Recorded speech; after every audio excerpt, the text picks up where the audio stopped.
My dear friends, आज की class में हम डिस्कस करेंगे इंडस्ट्रियल सेफ्टी।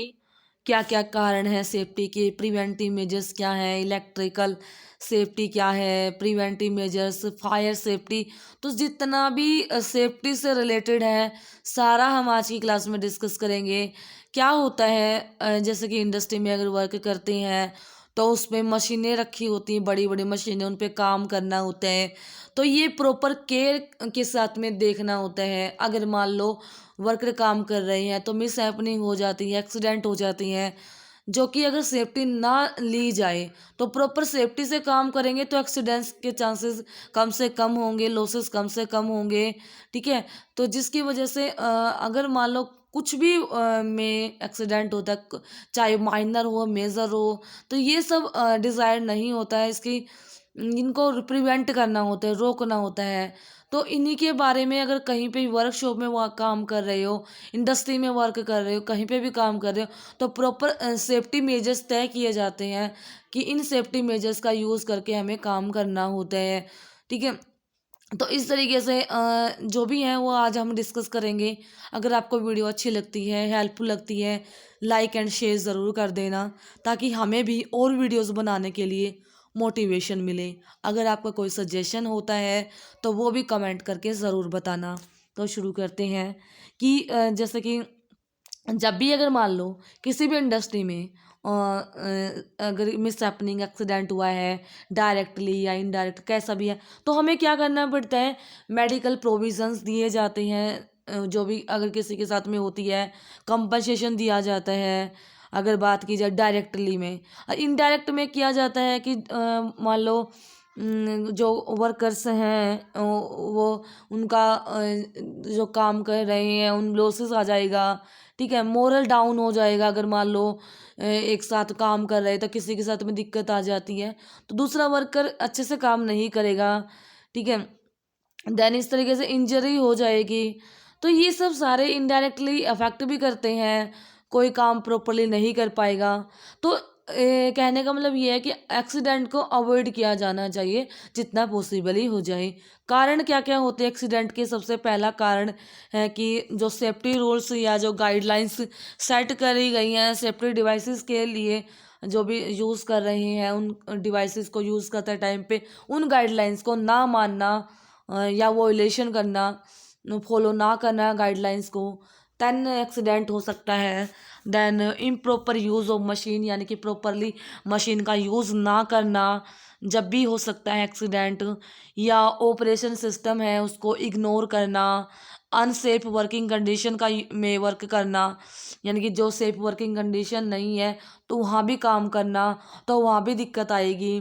देन उसके बाद क्या है, monotony and work related stresses, यानी कि क्या होता है जब काम होता है तो उस दौरान अगर मान लो कोई वर्कर है स्ट्रेस में वर्क कर रहा है, किसी प्रेशर में वर्क कर रहा है, तो उस दौरान उसका ध्यान नहीं होगा पूरा प्रॉपर, तो वहाँ पे मिस हैपनिंग हो सकती है। अगर मान लो मशीन में कुछ वियर एंड टीयर हो जाई है, मशीन में कुछ प्रॉब्लम आ गई, वहाँ पे हो सकती है, उसकी वजह से हो सकती है। या ऑर्गेनिक डिजीज़ की वजह से हो सकती है, यानी कि अगर मान लो कोई भी ऑर्गेनिक मटेरियल है जो कि केमिकल्स का यूज़ कर किया जाता है जिसमें, तो उनकी वजह से भी हो सकती है। Emotional maturity of the worker, यानी कि इमोशनली जो वर्कर हैं उनकी इमोशनैलिटी के ऊपर भी डिपेंड करता है कि उनका इमोशन कंडीशंस क्या है। मेंटल एबिलिटी, यानी कि मेंटल एबिलिटी जो उसकी मेंटल कंडीशंस क्या है उनके ऊपर भी डिपेंड करता है। Then lower perceptual and higher muscular speed, मान लो कि मसल से जो ज़्यादा काम किया जाता है और दिमाग से काम कम किया जाता है, तो मे भी हो सकता है कि जल्दी जल्दी जल्दी हड़बड़ी में कुछ प्रॉब्लम हो जाए। देन प्रिवेंटिव मेजर्स क्या होते हैं, क्या कि किन किन चीज़ों का हम यूज़ प्रिवेंट कर सकते हैं, यानी कि रोक सकते हैं। वही बात है ना, prevention in is better than cure, यानी कि पहले ही प्रिवेंट कर लेना बेटर होता है बाद में करने से।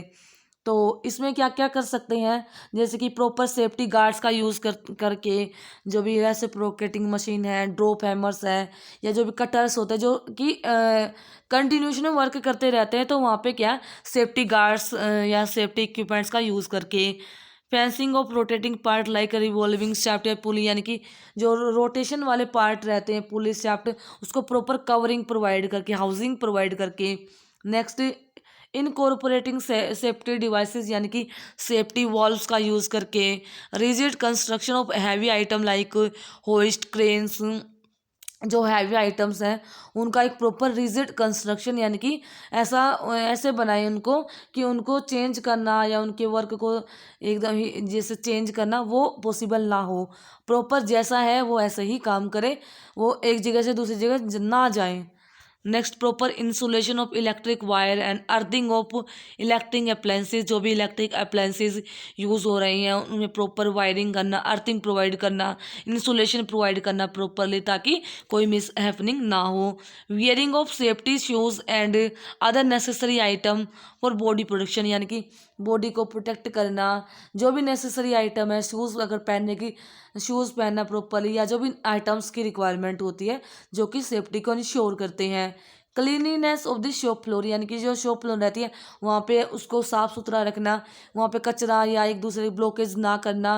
अगर जितना साफ सही रहेगा उतना ही काम करना ईजी रहेगा, एंड देन एक्सीडेंट कम से कम होंगे। Next, removal of metal chip with proper protection, जब भी मशीनिंग होती है तो चिप रिमूव होती है सरफेस से, तो जो भी चिप रिमूवल है वो भी प्रॉपरली किया जाए, प्रॉपर प्रोटेक्शन के साथ किया जाए, तो भी हम प्रिवेंट कर सकते हैं। या फायर हैजर्ड्स, यानी कि फायर यानी कि लगने वाले जो भी अप्लायंसेज हैं उनका प्रॉपरली यूज़ करना, अवॉइड करना, इस तरीके से। देन इलेक्ट्रिकल सेफ्टी की अगर बात की जाए तो इलेक्ट्रिक जो करंट रहता है इम्यून सिस्टम को अफेक्ट करता है, तो इस तरीके से अगर बात की जाए एम्पियर के अकॉर्डिंग दिया गया है कि 0 to 8 एम्पियर अगर करंट लग जाए, देन उसके बाद 200 से अबो लग जाए, तो इस वजह से क्या क्या अफेक्ट होते हैं, क्या प्रभाव होते हैं। अगर बात करते हैं 0 to 8 एम्पियर अगर शॉक लगता है तो perceptible with but not painful shock, यानी कि ये पेनफुल नहीं रहता लेकिन थोड़ा बहुत झटका लगता है। 8 से 15 लगता है तो पेनफुल शॉक लगता है, यानी कि muscular control is not lost, लेकिन एक दर्द होता है शॉक लगते टाइम पे, लेकिन ये नहीं होता कि मसल्स काम करना बंद कर दे, मसल काम करती रहेंगी, लेकिन एक झटका लगेगा हमें। और 15 से 20 की बात करते हैं तो severe muscle contraction, breathing difficulty, अगर इस तरीके का शॉक लग गया है तो मसल कॉन्ट्रैक्ट हो जाएंगी, सिकुड़ जाएंगी और सांस लेने में दिक्कत होगी। अगर 15 से 100 एम्पियर के यानी कि लग गया है तो वेंट्रिकुलर फिब्रिलेशन होगा, हार्ट कंडीशन जो रहेगी एकदम से मे भी हो सकता है डेथ भी अगर हो जाए। 200 से अब लगता है तो इसमें आग लग सकती है, जैसे आपने ये देखा होगा कि जो भी अगर रेलवे ट्रैक पे अगर मान लो या जो वायरिंग्स होती हैं वहाँ पे तो सीधा बॉडी में पूरा आग लग जाती है, ठीक है। तो इस तरीके से होता है, ज़्यादा अगर पावर का करंट लगा है तो उसमें आग भी लग सकती है। और अगर बात की जाए प्रिवेंटिव मेजर्स की तो जो भी all expose metallic part must be earthed, यानी कि प्रॉपर अर्थ होना चाहिए, जितने मेटल्स के पार्ट हैं उनको प्रॉपर अर्थिंग प्रोवाइड करनी चाहिए। Defective and worn out fitting must be replaced प्रमोटली, यानी कि जो मान लो फिटिंग ऐसी है जो डिफेक्टिव है उसको प्रॉपरली रिप्लेस करना। Inflammable material should not be kept near electrical appliances, live wire and electric control panel, यानी कि जो आग लग सकती हैं ऐसे मटेरियल को इलेक्ट्रिक अप्लायंसेज के पास में ना रखना, या जो लाइव वायर है वहाँ के पास ना रखना, या जो इलेक्ट्रिक कंट्रोल पैनल है वहाँ के पास ना रखना। सेफ्टी डिवाइसेस जैसे कि fuse, circuit breaker, over tripping switches must be used when required, तो इन सब का यूज़ करना जब भी ज़रूरत होती है। Next, untrained person should not be allowed to repair electrical fault, अगर इलेक्ट्रिकल कोई फॉल्ट आया है देन उसको, जिसको ट्रेनिंग नहीं है, जिसको पता नहीं है कैसे करना है, उसको काम करने ना दिया जाए। जिसको पता है कि हाँ ये ठीक ऐसे होना है, या जिसको प्रॉपर ट्रेनिंग हो, एक्सपीरियंस हो, उन्हीं को ही काम करने दिया जाए अगर कहीं पे दिक्कत आई है तो। Safety belt, helmet, rubber gloves, boot with rubber sole and other safety item must be supplied to electric machines, यानी कि जो भी सेफ्टी इक्विपमेंट्स हैं उनका प्रॉपरली यूज़ करना। Standard of safety item must be maintained as per norms, यानी कि जो भी नॉर्म्स दिए जाते हैं, जो भी गाइडलाइंस दी जाती है, उसी के अकॉर्डिंग सेफ्टी स्टैंडर्ड्स को फॉलो करना। Avoid overloading and electric circuit, यानी कि जो ओवरलोडिंग को अवॉइड करना, और इलेक्ट्रिक सर्किट में जो भी ओवरलोडिंग होती है उसको अवॉइड करना। Disconnect the electric appliances from the main supply when not in use, जब भी इलेक्ट्रिक अप्लायंसेस हैं, यूज़ नहीं हो रहा है, काम नहीं हो रहा है, देन जो मेन सप्लाई है उससे डिसकनेक्ट कर देना जब काम नहीं हो रहा है। Avoid touching metal case of any electrical apparatus when it is in operation, यानी कि जो भी अवॉइड करना कि मेटल केस को ना टच किया जाए, यानी कि किसी भी मेटल केस को टच ना किया जाए एनी इलेक्ट्रिकल apparatus के द्वारा जब भी ऑपरेशन ना हो, ठीक है। अवॉइड करना चाहिए, बिना अगर ऑपरेशन नहीं है तो टच नहीं करना चाहिए। All item carrying electricity must be properly insulated, यानी कि जो भी जिसमें भी इलेक्ट्रिकल सप्लाई हो रही है तो उसको प्रॉपर इंसुलेशन किया जाना चाहिए। Switching control and point should be checked periodically, यानी कि जो स्विच कॉन्टैक्ट है या जो पॉइंट कॉन्टैक्ट है, जो स्विच है, पॉइंट है, तो उनको पीरियोडिकली एक टाइम पीरियड के बाद चेक करना चाहिए कि वो किस तरीके से हैं, उनको कैसे काम कर रही हैं। देन आता फायर सेफ्टी, यानी कि अगर आग लग जाती है तो उस दौरान कैसी सेफ्टी की जानी चाहिए।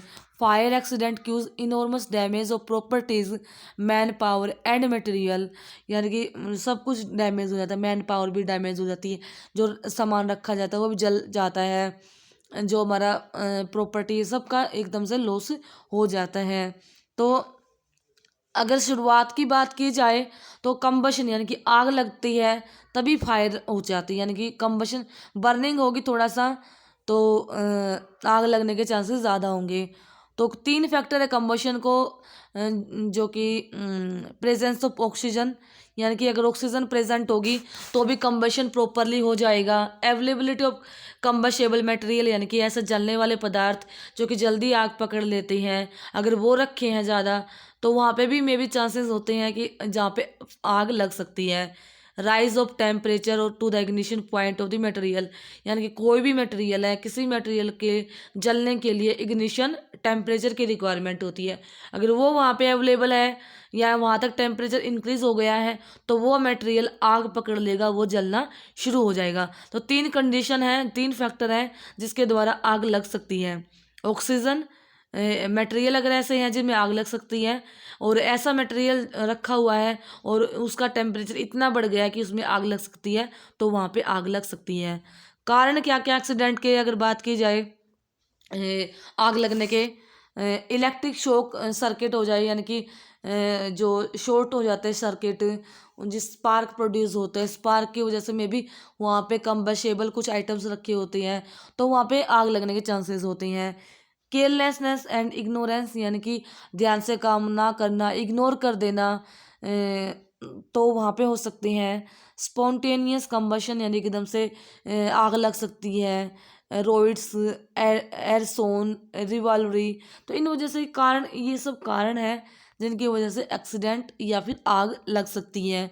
अगर बात की जाए कैसे रोक सकते हैं, कवरिंग फायर विद इनकम्बसेबल मटेरियल, यानी कि जो आग अगर जहाँ पे लग सकती है उसको, जो कि जिन मटेरियल के द्वारा आग नहीं लगती है या जो कि जलने वाले नहीं होते, एकदम से लग गई तो वहाँ से क्या करे, उसको कवर कर दे प्रॉपरली कि ताकि उसमें आग ना लगे।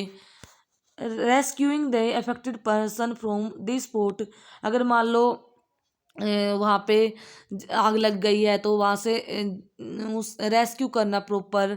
Then cooling of the combustible item, यानी कि अगर मान लो कुछ ऐसे आइटम है जिसमें आग लग सकती है उसको प्रॉपरली ठंडा रखना, उसका टेम्परेचर ज़्यादा ना होने देना। Taking suitable precaution, educating the worker about the possible hazards, यानी कि सूटेबल प्रिकॉशन लेना, सावधानी बरतना, और जो भी वर्कर काम कर रहे हैं उनको प्रॉपर एजुकेट करना, प्रॉपर ट्रेनिंग देना। कलरिंग ओडिंग एंड कलर कोडिंग और pressure vessel containing combustible fluid.